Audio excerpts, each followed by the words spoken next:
welcome. Thank you all for being here.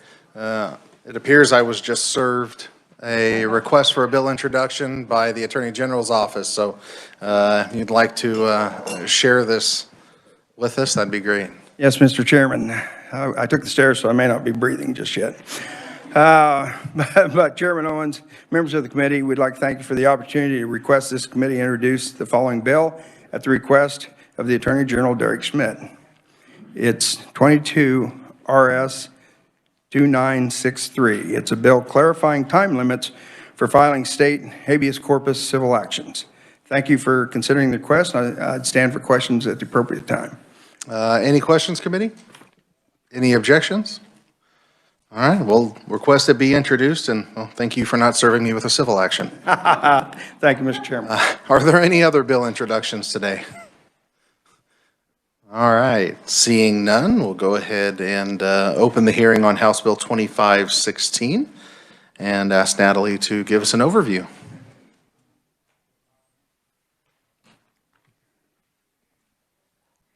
Thank you, Mr. Chairman. House Bill 2516 would require an offender who raises an error in that offender's criminal history calculation for the first time on appeal to show prejudicial error. It also requires the journal entry used to establish criminal history to be attached to the criminal history worksheet, and it authorizes the court to correct an illegal sentence while a direct appeal is pending. Section 1 amends KSA 216813. That's the statute outlining what's included in a pre-sentence investigation report.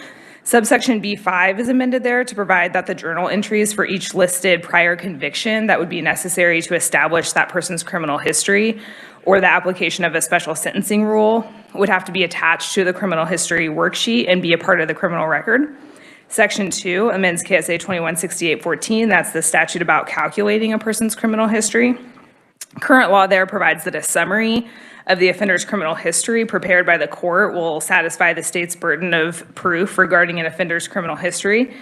This bill would provide that the criminal history worksheet and the attached documents instead of that summary would satisfy the state's burden of proof. And then a new subsection D is added to provide that if an offender raises a challenge to their the calculation of their criminal history for the first time on appeal, that offender would have to prove prejudicial error. They would be required to designate a record that shows that error, or otherwise the claim would be dismissed. In designating that record, the offender can provide the appellate court with journal entries of the challenged criminal history that were not originally attached to that criminal history worksheet, and the state would be able to provide the appellate court with journal entries establishing a lack of prejudicial error.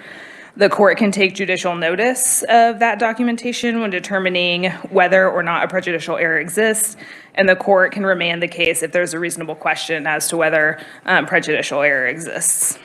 Section 3 then amends KSA 216820 to provide that a ruling on a motion to correct an illegal sentence is subject to appeal by the defendant or the state. Under current law in that section, the sentencing court shall retain authority for 90 days after entry of judgment of conviction to modify its judgment or correct clerical errors. This bill would provide that the sentencing court can retain jurisdiction to correct an illegal sentence or a clerical error if a motion to correct an illegal sentence is filed while a direct appeal is pending. Then any change in law that occurs during that pending appeal would apply. And I can take any questions. Thank you, Natalie. Would you refresh our memory? I don't see Representative Carmichael on here, so I'll ask the question. This seems really familiar, Natalie. Yes. So last year, you guys heard House Bill 2144. That is a version of this bill. It was brought to you by the Attorney General's office. The defense attorneys came and proposed some amendments. Those two behind me worked together on an amendment, and this bill incorporates that compromise. Wonderful. Thank you. Committee, questions? All right. Not seeing any. Thank you, Natalie. All right, we'll now hear proponent testimony. We have Natalie Chalmers, Assistant Solicitor General, Office of the Attorney General. Welcome. Thank you, Chairman Owens and members of the committee. Essentially, this bill came to be because what was happening is the Kansas Supreme Court issued State v. Overgone, and then criminal history challenges for the first time on appeal exploded. Recently, though, the Kansas Supreme Court has actually tapered those down quite a bit. No longer can the defendants raise for the first time, my prior misdemeanors were uncounseled. They've shut that loophole down, or arguable loophole. And then they recently said that if the defendant agrees to his criminal history or her criminal history, then they can't challenge just because the subsection is lacking. If it says it's a person and it's a felony, we're going to consider it as a person felony. So that actually cut down a great deal of the problems we were having. And then OJA has actually raised some issues, and I think in neutral testimony to some of the bill. And it is on pages, well, it's basically to the first 3 changes, anything where they have to attach anything. And to subsection B on page 3, the Office of the Attorney General is fine just removing those. If you want to leave them, the reason we originally asked for them is because they're raising these challenges and we don't have a record to know what we're dealing with. So they're saying that it's a felony from Colorado, and we're like, okay, and they say the subsection they say the statute of the felony, but they may not give us the subsection. And so then we don't know how to do the comparison with the current Kansas offense. And granted, as one of the major things is, if defense counsel below would object like they should, we would all have the record we need. But that for some reason, that's not happening. It's being raised for the first time on appeal. So the major part of this bill that our office actually wants is the section 3, essentially, which allows them to, instead of raising this for the first time on appeal, go back down to the district court where we can all get the record we need and the district court can decide it. When it's frivolous, it's going to be a lot faster because the district court will be able to take judicial notice of its own files sometimes. And if it has merit, the defendant is better off going to the district court because the defendant will get relief faster that way. Previously, the statutes kind of were unclear as to whether or not you could have concurrent jurisdiction over a direct appeal and a motion to correct legal sentence. This fixes that. It says, yes, while your direct appeal is pending, you can file a motion to correct legal sentence. And so that is the intent of the bill. If I would happily stand for any questions you may have. Certainly. Committee questions? We're just all sorts of full of questions, but apparently not for you. Very exciting topic, I'm sure. So, thank you. Thank you very much, Natalie. We'll now welcome Clayton Perkins with the Kansas Association of Criminal Defense Lawyers. Clayton, welcome. Welcome and thank you. As way of background, because this is my first time in this committee, this legislative session, my name is Clayton Perkins. I am a public defender who works on the appeals side. However, I'm here in my personal capacity and on behalf of the Kansas Association of Criminal Defense Lawyers. You raise that microphone just a little bit so that we can hear you a little better. Thank you. Yes, sorry. Ms. Chalmers laid out the purpose of this bill, which this is really a bill about accuracy in sentencing and in particularly the criminal history side of sentencing. The way we score prior convictions in Kansas has a great impact on the ultimate sentence a defendant receives when convicted of a crime. And if we have a prior conviction that is, say, misscored as a person felony when it should be a non-person felony, or when it is scored at all when it shouldn't be, such as in cases when it was a diversion, which prior diversions that are successfully completed in Kansas aren't scored and generally shouldn't be if they're from other states as well, that can have an impact going up to almost 10 years sentence. So, and in much shorter sentences, say drug possessions, and those types of things, it can be the difference between being presumptive probation and presumptive imprisonment. So it can mean the difference on relatively minor felony convictions on going to prison or going on probation, and in major cases can be many, many years impact on sentencing. And I would really, I agree on Ms. Chalmers' points about the later pages of this. This is a way of sort of shoring up the appellate process. The goals overall are to try to get people with the correct sentences and have, if there are issues there, get them fixed quickly so that people aren't serving an entire prison term when they should be on probation, for example. On the pages 1 and 2, I think this is a very important part of this because this is about getting accurate criminal history information at the front end when defendants are sentenced initially and minimizing errors that are discovered, a year, 2 years down the road when we're looking at this on the appellate side. I've unfortunately just only briefly had a time to look at OJ's, the testimony coming from OJA. The real concern I have with the way PSIs sometimes work here is the reliance on just the criminal history worksheet, which might just say they have like a marker as to the source, so it might say CR for court records. And people are relying on that to, under assumptions that someone has looked at the actual court records and has them available to confirm that these convictions are accurate. The problem that we see first is that the statute already says that if these are obtained in the course of preparing the PSI, they shall be attached to the criminal history worksheet on the PSI, and that does not seem to be happening.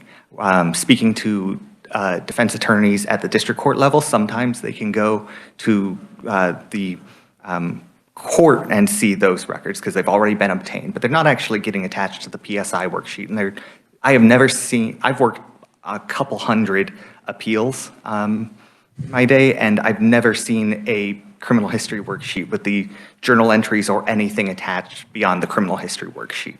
So we want to make sure basically that we can see whatever court services is seeing, because if those are journal entries that are clearly relied upon, defense attorney can be on notice that that exists and is there. But if we're just looking at, say, an online source like Missouri's CaseNet or something like that, which says those aren't court records, there could very well be problems in that. They might be cases like I talked about in my written testimony where it's a diversion and should never have been scored as a person conviction to begin with. And defense counsel needs to know if that has happened. And I understand that this initial provision does, or if no one is actually getting these journal entries to begin with and verifying them, which has kind of been the assumption was happening, then this could make more work because that's needs to happen.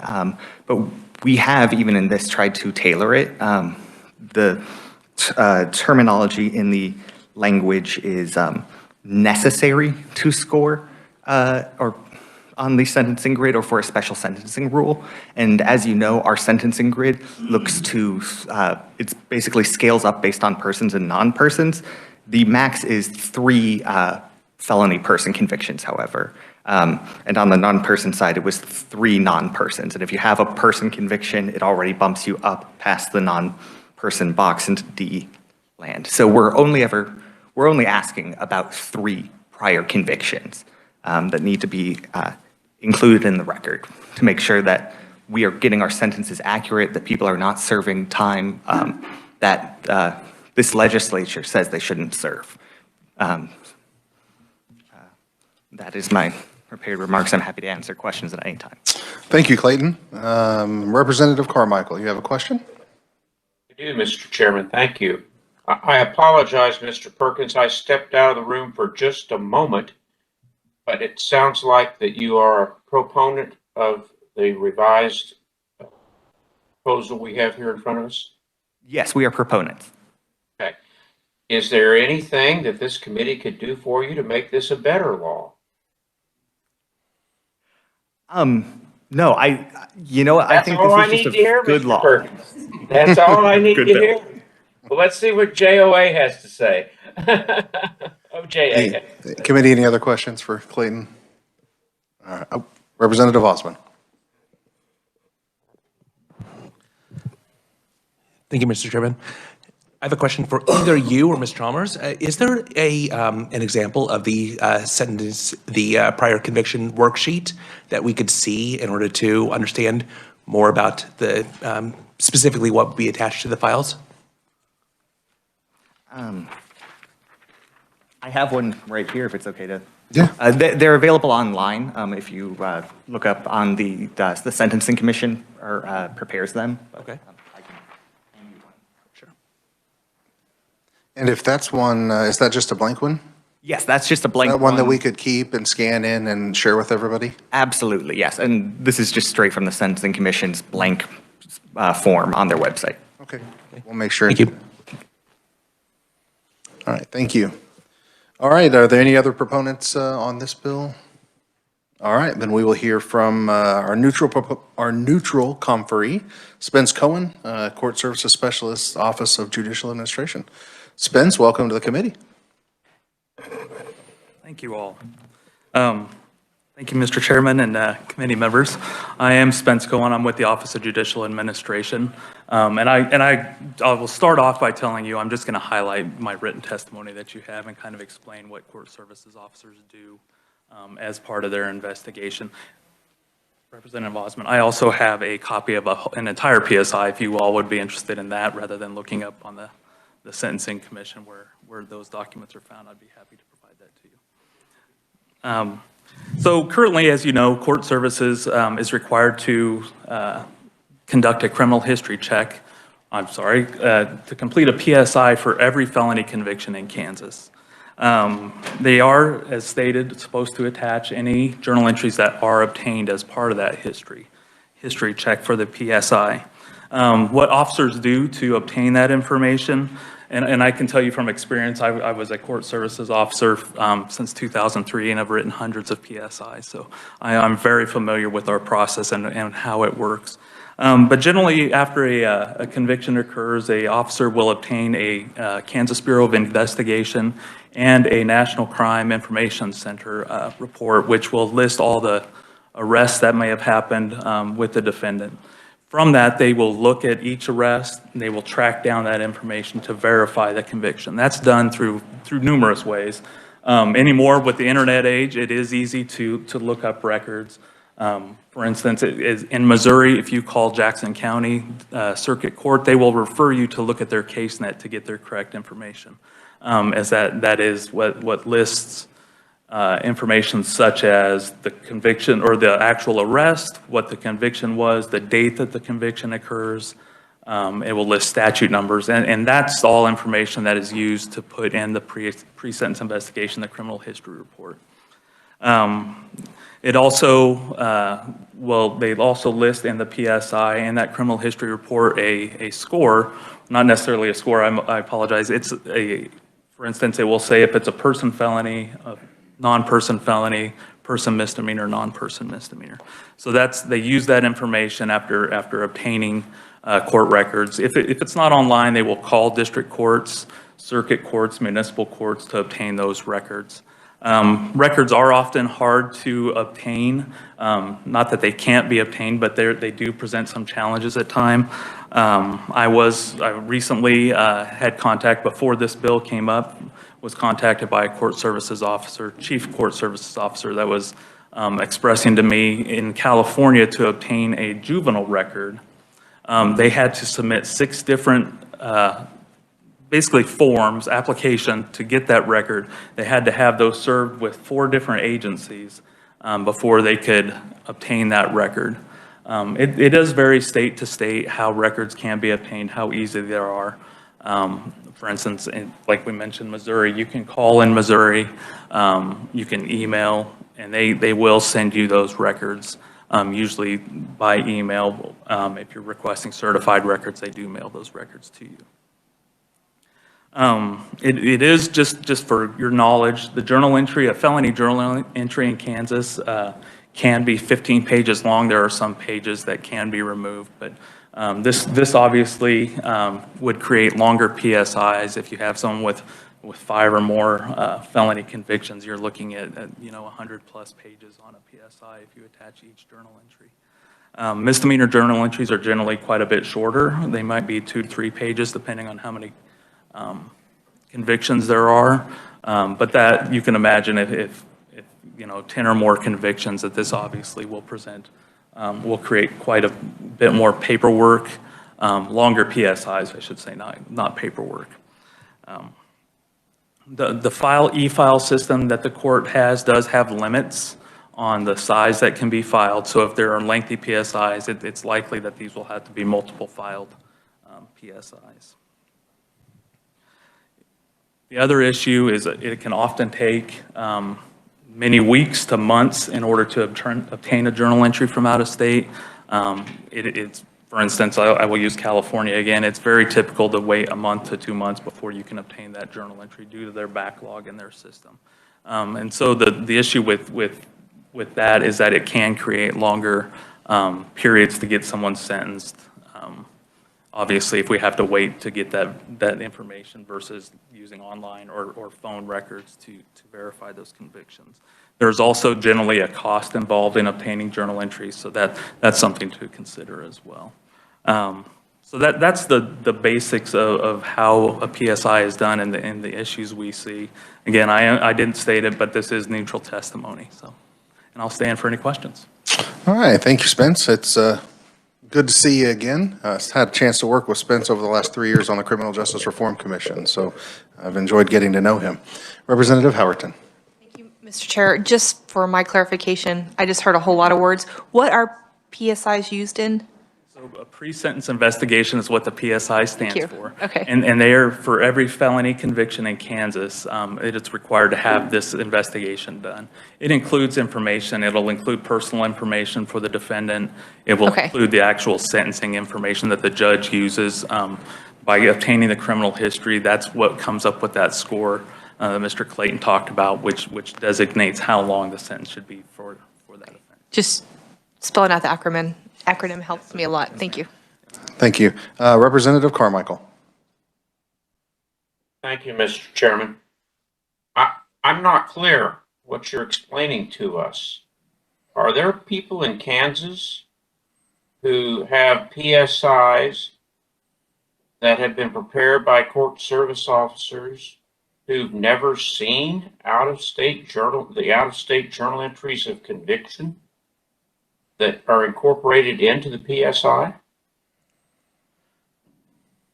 Representative Carmichael, I believe if I understand if they have out-of-state convictions, court services does verify those convictions.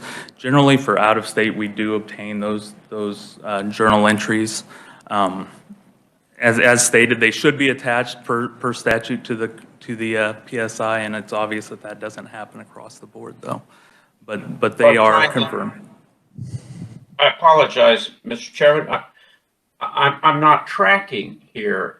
You're telling us that it's a difficult process sometimes, and that, yes, there's some online, Missouri has their Missouri Net or whatever. But so are you neutral on this bill because you want to change something then about the practice as it currently takes place, which you tell me that court services officers physically see the journal entries? Is there some change you want to make in that, or does this bill make some change in that? Sir, this is my understanding. This bill simply requires that all journal entries be attached to the pre-sentence investigation, and I'm simply giving you all the knowledge of what it incurs to do that work.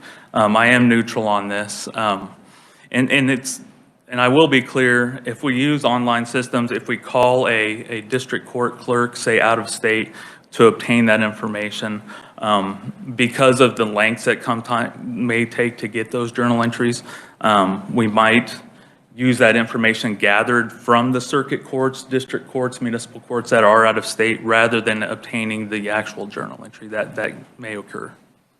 So we're sentencing people based on hearsay. What somebody told you over the telephone was in a journal entry in another state, but even though you've never seen it. We would be calling the circuit court clerks and talking or using their computer systems, not just anybody, sir. But yes. So you don't even necessarily talk to a live person. You just get online and it says it's a conviction for burglary and theft, and that's what goes into the report, in some instances without a CSO actually seeing the journal entry? Is that the way this is working today? I don't believe that's 100% accurate. I think there might be instances where somebody might call, and I'll use the Missouri instance again, might call Jackson County, Missouri, and they refer you to look at CaseNet to get that case information. If there is a question, no doubt we would request records 100% to get those, to verify, to have that information in front of us. So then, in fact, people are being sentenced just based on what you get online from CaseNet without anybody verifying that what's in that database is accurate. Is that what's happening? I can't guarantee that that's what is happening or is not happening. I know what the process is on how we're obtaining records. And I think, for instance, the CaseNet is one of those resources that we use for the court systems. Thank you. Mr. Chairman, I think it makes it clear why we need this law. We need those journal entries attached because it looks to me like they're not reliable. Thank you. Thank you, Representative. I was going to cut you off after question number 6 anyway and go to Representative Wheeler. So, Representative Wheeler. Thank you, Mr. Chairman. Do I have latitude for my 10 questions? Well, let's keep it to 4, would you? I just want to point out, well, let me start this way. So in the process, our court service officers run an NCIC, National Crime Information Center report. And suppose, and not all states' criminal codes are the same, and they're not always classified the same. So if you find that you have a conviction in the District Court of Upper Gupsuptic, Maine, I just made that up, I don't think it exists, and you get a copy of it, just say that, and it's conviction for aggravated battery. But in Upper Gupsuptic, Maine, in Maine, that is not the same offense as it is for us. How do you grade that, or do you? Are you required to grade that, and is that challengeable? I have seen that be challenged before. Criminal history, as you all know, there have been recent rules or hearing Supreme Court decisions based on criminal history, what can and can't be scored. I can tell you, I would often review statutes. I would compare the statute, say in New York, to the Kansas statute to make sure it was a comparable offense, which is what is required to make sure the score is correct. So if I'm understanding correctly, if that Maine statute's elements fit the elements of Kansas, we would score it as if it was a Kansas conviction level?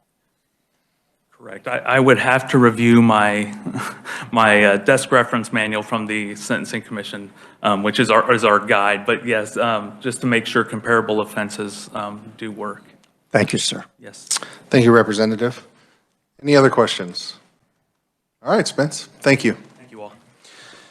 Committee, I don't see any opponent testimony. Did we miss anybody out there that wants to speak in opposition?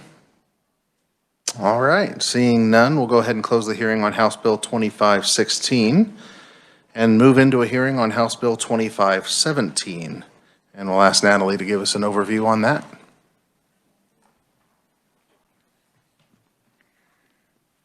Thank you, Mr. Chairman. House Bill 2517 transfers the responsibility to certify drug abuse treatment providers that participate in the Certified Drug Abuse Treatment Program from the Department of Corrections to the Kansas Sentencing Commission. Section 1 amends KSA 216824. That's the statute that creates the Certified Drug Abuse Treatment Program.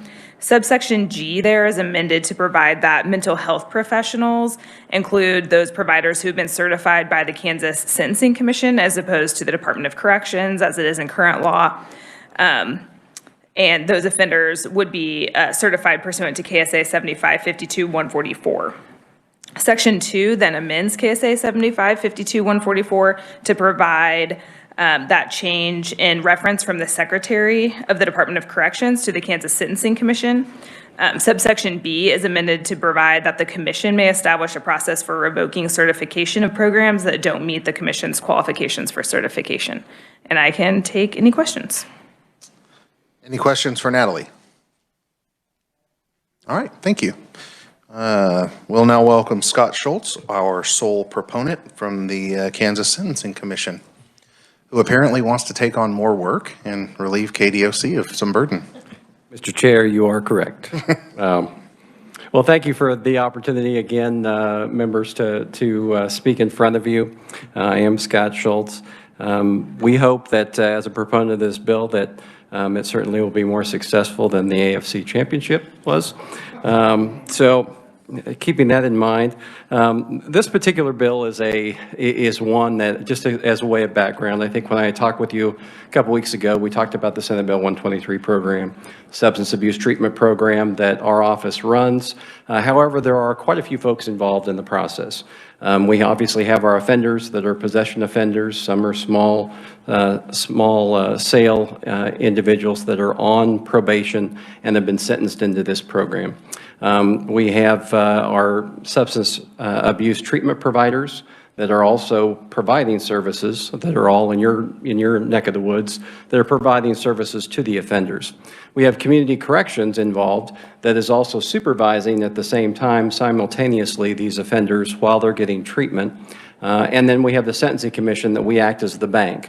We spend upwards of about $550,000 to $600,000 a month paying treatment providers for the services. We set cost caps, we set lengths of stays as far as everything from inpatient treatment all the way to outpatient treatment. So we're almost kind of like a small insurance company setting these type of things and paying the invoices. Part of the situation right now is this program has been in effect since 2003 when the legislature passed it. So we're coming up on 20 years of the program. It has evolved greatly since that time. We have increased the treatment modalities, costs, and those type of things. We have actually decreased criteria as far as who actually gets treatment based upon evidence-based practices. And so the process has kind of evolved over time. Currently, the DOC actually does the certification process for those treatment providers. They actually take criteria for what it takes to actually be a certified treatment provider in the program. What we're actually asking in this bill, certainly, is only to bring that position over to the commission. It provides for more continuity of services. We'll bring that position in-house. I've conferred with Secretary Zamuda, who is also a commission member, and he does not have objection to that. So the only item that we did forget in this bill, the legislature did pass House Bill 2026 last year, which was basically Senate Bill 123, treatment for divertees, for those folks on diversion. We did not put an amendment in there as far as the mental health profession definition. We would have to include that as well as an amendment, but it would be similar to what the bill already has as far as just simply taking out the secretary, inputting the Sentencing Commission. So with that, my thank you for your time, and would certainly stand for any questions at the appropriate time. Thank you. Thank you, Scott. If you will make sure that we know what amendment needs to happen, we'll get that drafted up for when we work the bill next week. Committee questions for Scott. Representative French. Thank you, Mr. Chairman, and thank you, Scott. Not that I question you at all, but I would like to see Kdoc represented with some kind of testimony backing this transfer up. So I don't know if you could get that for us, or whether we need to go back to the secretary and ask him to provide something formal for this transfer. Certainly, I can talk with Randy Bowman, and we can see whether we can get something. Sure. Thank you. Anything else? All right, seeing none. Scott, thank you very much. Thank you. Any other proponents, neutrals, or opponents? Oh, Stuart Little. I apologize, Mr. Chairman. I, through a variety of reasons, did not get anything submitted. I will send something submitted before the day concludes. I represent, among my clients, have a group, Behavioral Health Association, or treatment providers that do Senate Bill 123 work. So we are the entities that are being certified by DOC now. And in the conversations that we had, and I was trying to gather up over the weekend and couldn't get everybody together, but we don't have any objections to this either. The folks, this is part of a transition. It puts, though, that rather than having to deal with two agencies, we're now would be within the Sentencing Commission. Be happy to answer questions, and I will get something submitted in writing today. Thank you, Stuart. You don't have like a whole list of badges in here where you can just, all right, got it. Thank you. Committee will get that out to you guys just so you have that in written form, get that posted on the website as well. Any additional questions, any additional conferees? Representative French. Yeah, one follow-up, Mr. Chairman, for Scott, if I could. This transfer from Kdoc to the Sentencing Commission, will it have any effect on the new facility at Lansing Correction Facility for drug treatment? Represented, the short answer would be no. These are for individuals that are already out on supervision and community corrections to supervise them. I would take just a moment to notice the committee. I have been in contact with House Appropriations as well as Senate Ways and Means as far as the budget portion of this. But for the statutory change that needed to happen, obviously here, we've been looking at that with and let them know as far as the finance portion of it. Very good. Thank you, Mr. Chairman. Sure, certainly. Thank you. All right, committee, I think we'll wrap up our hearing, close the hearing on House Bill 2517. And you guys may have noticed an updated agenda. So we're moving what we were going to do tomorrow to Thursday, just so nobody feels that they have to drive here unless somebody says otherwise. Other than that,